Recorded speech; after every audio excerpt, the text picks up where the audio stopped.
दोस्तों, जब हम साउथ ईस्ट एशिया के किसी देश का जिक्र करते हैं तो क्या आपके जहन में कभी वियतनाम का नाम आता है? और अगर आए भी तो क्या आपने कभी सोचा है कि वियतनाम में इस्लाम भी है? जी हाँ, जिस देश का ज्यादा नाम कम्युनिज्म के लिए लिया जाता है वहाँ एक ऐसी माइनॉरिटी भी है जो अपनी पहचान, तहजीब और ईमान के साथ शान से जिंदा है, और वो है वियतनाम के मुसलमान। दोस्तों, एक ऐसी कौम जो गिनती में छोटी जरूर है लेकिन दिल से बड़ी है, जिन्होंने अपने मजहब को सिर्फ सरवाइव नहीं किया बल्कि जमीन पर अपनी मौजूदगी को इबादत, कल्चर और कॉमर्स के जरिए महसूस भी करवाया है। आपको जान के हैरानी होगी कि वियतनाम की कुछ सबसे पुरानी और खूबसूरत मस्जिदें आज भी वहाँ के शहरों का एक हिस्सा है, जहाँ से अजान की गूंज आती है और हलाल फूड की खुशबू लोकल और टूरिस्ट को अपनी तरफ खींचती है। अस्सलाम वालेकुम व्यूअर्स, कमेंट में वालेकुम अस्सलाम जरूर लिखिएगा। आइए दोस्तों, जानते हैं वियतनाम को। वियतनाम साउथ ईस्ट एशिया का एक खूबसूरत देश है जिसका एरिया है 3,31,230 स्क्वायर किलोमीटर और इसकी कैपिटल का नाम है हनोई। और अगर करेंसी की बात की जाए तो ये वियतनामीज डोंग है। ये देश अपने historical Wars, rice terraces, street food और यूनेस्को हेरिटेज सिटीज के लिए जाना जाता है। लेकिन एक और रंग है जो इस देश को मुकम्मल करता है, वो है इसकी मुस्लिम कम्युनिटी। आइए दोस्तों, जानते हैं कि वियतनाम में इस्लाम कैसे आया।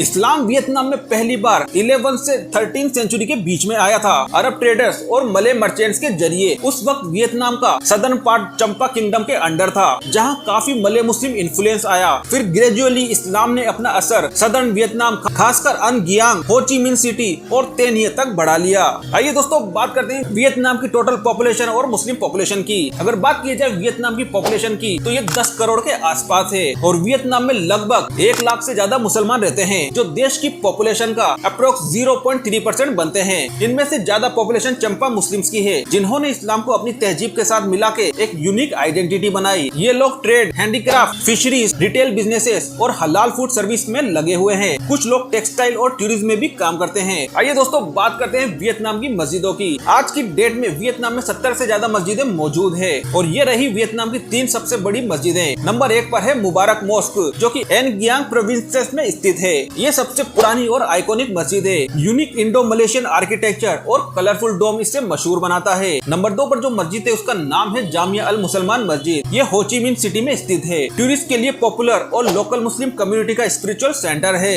और नंबर 3 पर है चंद तरंग से मस्जिद। ये भी हो ची मिन सिटी में स्थित है। मॉडर्न आर्किटेक्चर और अरेबिक इन्फ्लुएंस के साथ एक इम्पोर्टेंट कम्युनिटी हब है। दोस्तों, वियतनाम में हलाल फूड काफी एक्सेसिबल हो चुका है, स्पेशली हो ची मिन सिटी में, जहाँ हलाल रेस्टोरेंट, मलेशियन, इंडोनेशियन कुजीन और हलाल सर्टिफाइड फूड मिलता है। वियतनाम का हलाल फूड इंडस्ट्री अब ग्रो कर रहा है, जहाँ गवर्नमेंट हलाल टूरिज्म को भी प्रमोट कर रही है। आइए दोस्तों, बात करते हैं कि वियतनाम में मुस्लिम कम्युनिटी कहाँ से आई है। वियतनाम के मुस्लिम्स मेनली 3 सोर्सेज से आए हैं। नंबर 1 पर है लोकल चैम्प्स मुस्लिम। ये original native with Islamic influence since ancient time से हैं। नंबर 2 पर है migrants from Malaysia and Indonesia. ये ट्रेड और मैरिज के जरिए यहाँ पर पहुंचे। और नंबर 3 पर है स्मॉल इंडियन मुस्लिम कम्युनिटी, जो ट्रेड और कॉलोनियल टाइम में वियतनाम आए थे। दोस्तों, जानते हैं कि साल 2050 में मुस्लिम पॉपुलेशन और मस्जिदों की संख्या कितनी होगी। करंट ग्रोथ रेट के हिसाब से अगर देखा जाए तो साल 2050 तक वियतनाम में मुस्लिम पॉपुलेशन अप्रोक्स 1,80,000 से 2 लाख तक पहुँच सकती है। वहीं मस्जिदों की संख्या भी आज 70 से बढ़कर 150 तक जा सकती है, क्योंकि हलाल टूरिज्म और रिलीजियस फ्रीडम ग्रेजुअली इंप्रूव हो रहे हैं। वियतनाम दुनिया में अपनी coffee production, silk product, handicraft और टेक मैन्युफैक्चरिंग के लिए मशहूर है। लेकिन मुस्लिम्स ने भी वहाँ के हलाल इकोनॉमी, इंटरकल्चरल रिलेशंस और पीस बिल्डिंग में अपना योगदान दिया है। तो दोस्तों, अगली बार जब आप वियतनाम का नाम सुनो तो सिर्फ वॉर, कम्युनिज्म या फू याद न करें। उस धरती पर वो मुसलमान भी है जो अपने ईमान के साथ जी रहे हैं, जो अजान भी देते हैं और एंटरप्रेन्योरशिप भी करते हैं, जो माइनॉरिटी होकर भी डिग्निटी के साथ रहते हैं, क्योंकि इस्लाम सिर्फ नंबर से नहीं उसके असर से पहचाना जाता है।